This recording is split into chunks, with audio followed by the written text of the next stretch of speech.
Hello friends of animation and welcome back to my channel Honest Real Reviews. I'm Patrick, your friendly neighborhood animation supervisor. Let's talk reels. During my reviews and your requests, I came across two different scenarios quite often. First, you're a student and you only have your personal work to show.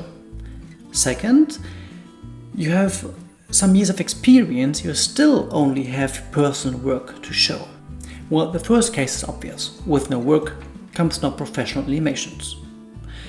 The second case depends on the company you work for.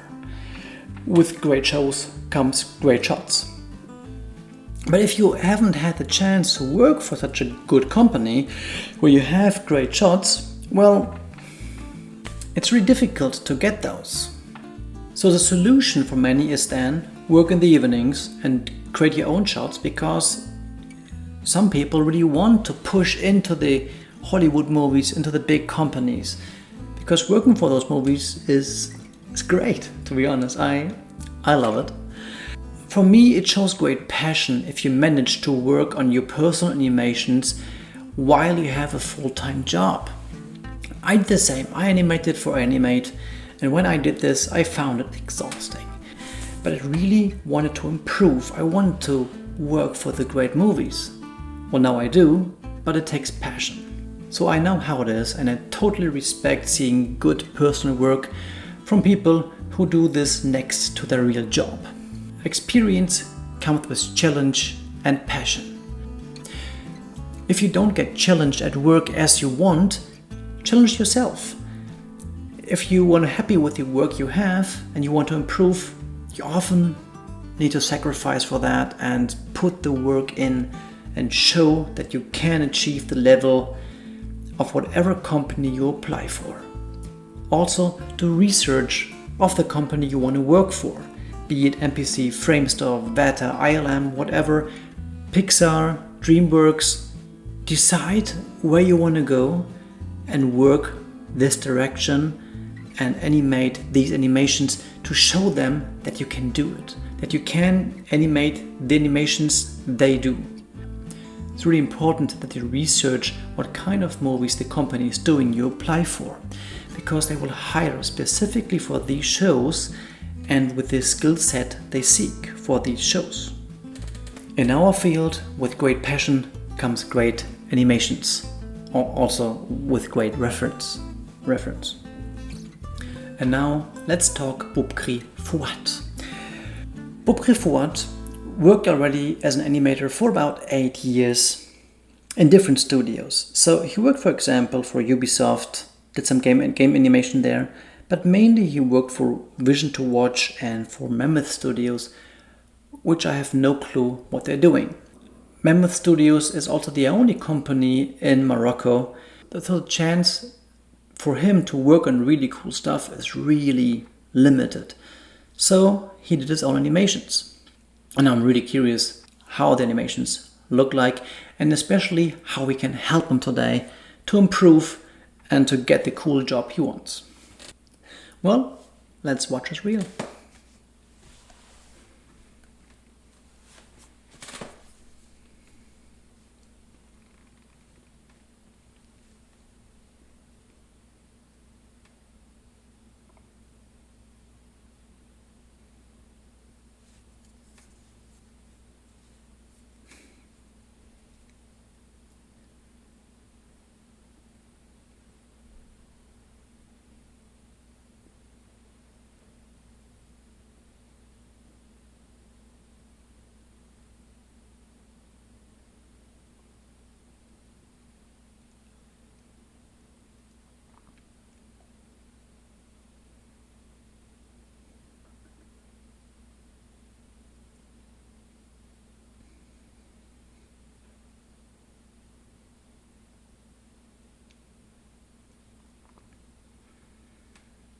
Okay, cool.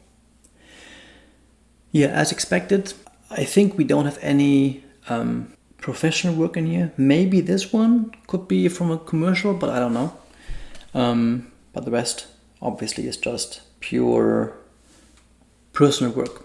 which is cool. Respect that you can find the time and the energy and the passion to do those animations at home. Highly respect that. The first shot is the strongest one by far. Always started real strong, and I think he did. I also like that he put some more effort in the first shot with the environment, with the snow falling. The tree here is a nice lineup. Then the animation of the wolf is quite nice actually. Nothing much to complain there. But now let's not forget to also end the reel strong. So I think actually the last shot is the weakest shot in his reel, which then left a quite bad taste for me when I ended the reel. The last shot is just lacking so many things, to be honest. I would just leave that shot out of the reel completely. But I also have some ideas how we could improve the shot to make it quite a nice shot. Your second shot. Well, I think the cat actually moves quite nicely. Let's play it one more time. Two things distract me on this shot. First, it looks like the camera is doing something wild here. It's shaking a bit, and also looks like you're using Maya motion blur, which I always told my animators, don't use any motion blur in Maya. First of all, I think it doesn't work well on skinned character. Also, I don't really want to see motion blur in this stage of animation. Second, how you stage the shot. You have this background element, you have this foreground element, in the middle you have the cat. Everything is gray and gray with different shades of gray. But you know, it kind of helps to have it a bit beautiful. Just gray and gray is boring. Maybe just give the background maybe just a brown Lambert shader. Maybe have a blue wall, or I don't know. Something basically to make the thing you animate better visible, better pop out. If the foreground element, if your character just has a different color than the background, it's all you need to make it better readable for me. I kind of like the small hesitation the cat is doing right here in the end. But what I'm missing a bit is seeing the face. I think we never really see the cat. The cat is so in her world and we just do this. Maybe we could have find a way on this acting choice where you could feature the face a bit more and see them stuff more. I don't know. The tail is a bit stiff in the end here. We can see that. See, the tail goes up. And here, it loses the overlap. In these frames, the tail just stays stiff. Would be cool if the tail would have a follow through and follow a bit more the line of the body in that moment. And to analyze this a tiny bit more, well, I think this pose is quite nice. When you add a small pause, I think you have two options. First, you choose the middle one. The other option would be maybe let her hesitate a bit more. So the cat goes to the edge, looks like, and then jumps down. Just to add a tiny bit more detail in the head, that she finds the piece she just dropped, right? So she drops the piece, goes to the edge, there, and jumps down then. Would be cool maybe. Or the other option would be just have no pause at all, and the cat just, bam, runs down really fast. But then we could, with this option, I think we could go over the top and make it more comedic and a bit more funny, that she slips a bit and you would hold the legs a bit longer. You could do this anyway because the legs right now are quite twinning anyway and going down the same time quite fast and poppy here in these frames. So if you would go from here and leave the legs just a bit longer straight, this would give this a bit smoother exit here. That was quite nice. The next shot though,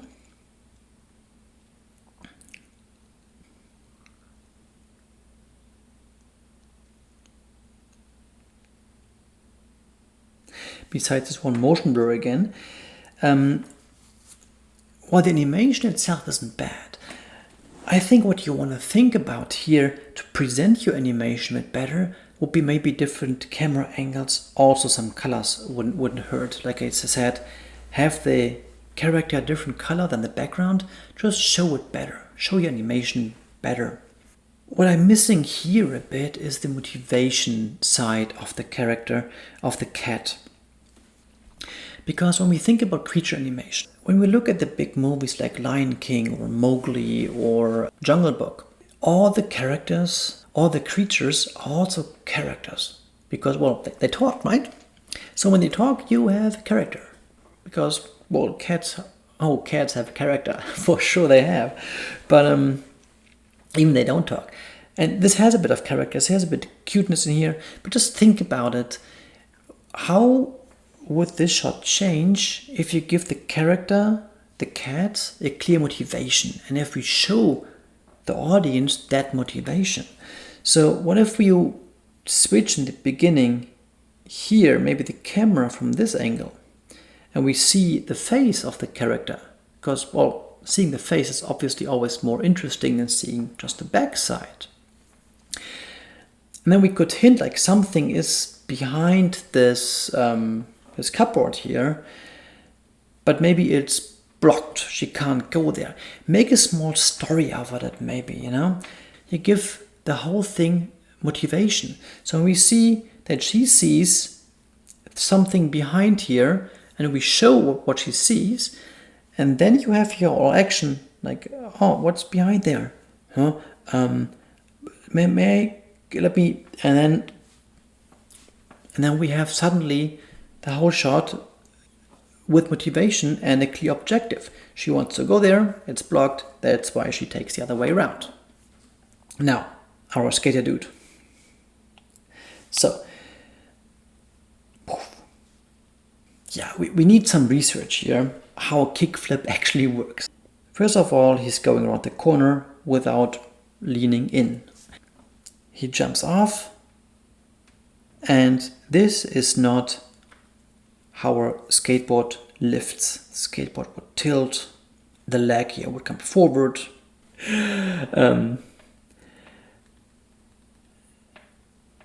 His path in the air is really wanky. If you look at this part here, the hip, right? Just let's look at the hip. So we go high, high, high, high, stop, left, down. It just zigzaggy a bit. If you animate that, make sure your character, I think this one would be probably Z, X, and Y axis. So make sure when he jumps that the X axis has one consistent speed, because you really don't slow down while you are in the air. And the y-axis should be really as a smooth arc. Probably too steep, but you get my point. And then your back stays, the whole doesn't bend basically. See how the back doesn't bend here? It bends a bit here, but it should have overlap in the impact. So you cushion your drop with your knees, but then when you tension your muscles in the legs, the rest of your body has a slight overlap. And now the strength of this overlap depends on your tension on your body. Because when we do sports, we tend to use our muscles and we strengthen them and we make them tense. So when we drop, we can have a really hard impact and hardly any overlap when we're quite tense, or when we're really soft and loose and cool. Then we have like this way more soft and deeper overlap. And then he returns. I'm not sure if it's a camera rotation or if he rotates, because there's no background to see what of these things turn. So this looks really like, well, really stiff. And then you end the shot just going down with no weight in the down movement anyway. And the last frame, you end with the eyes closed. Please never do this with eyes closed. Please don't. And if you had your arms here, this could almost be a T-pose. There's no twist in the body. There's no dynamic in there. It's just a really boring twinny pose. If we don't have cloth simulation on top of our characters, where everything just drops down like that and the impact, then we need to compensate for that with our animation. So we need to overdo a bit of the impact, because all these secondary things which come from nature, like gravity and cloth and muscles and hair, we don't have this. So we need to compensate for that a bit, right? Even in reality, we have this awesome squash before he jumps up, stretch in the air, squash on the top when the skateboard comes up more, and then coming down again to a stretch, and then a squash again on the impact. Quite awesome. And then we see all this cloth and hair and everything just overshooting. Your last shot. I don't understand her motivation. So she parks the motorbike, goes around, starts it, and goes up again and goes ahead. Motorbike starts, stops, and starts again. Just look at how motorbike starts. Just copy that more. Then on the down move, while everything generally is correct, the body comes down, and then when we look at the reference, the leg kicks through just faster. It's like, bam, it suddenly gives in and the leg just kicks through there. But also a missing character. I have no idea who she is. So now I also have no idea about the context of that shot. But if we assume this is just personal work, in what situation is she in? Know these things when you animate a shot. What happened before, and to what do you need to lead the action during the shot? I just thought, let's act out some ideas here, how this also could play. And it's just really me playing around because I was bored in the afternoon and just had some fun with that.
Rethink the shot a bit, give her motivation, give her a clear goal, where's she coming from, where's she going, what's her objective. Make it a bit beautiful, maybe just delete these cube UFOs in the sky and just put a sky in the background, or let them shoot down and explosions and then she's fleeing from that. I don't know. Otherwise, keep on going. I think you definitely have potential. There was some really nice stuff in this reel. Just keep on working. I totally believe in you that you can do fantastic work. And with that, another episode ends. I hope you had fun. I had definitely fun. I hope you also like my new light setup I have. I also have another upcoming video with a small product review of these lights. Don't forget to like and subscribe. I hope to see you next week in another episode of Honest Real Reviews. In the meantime, stay strong, stay healthy. Thank you and goodbye.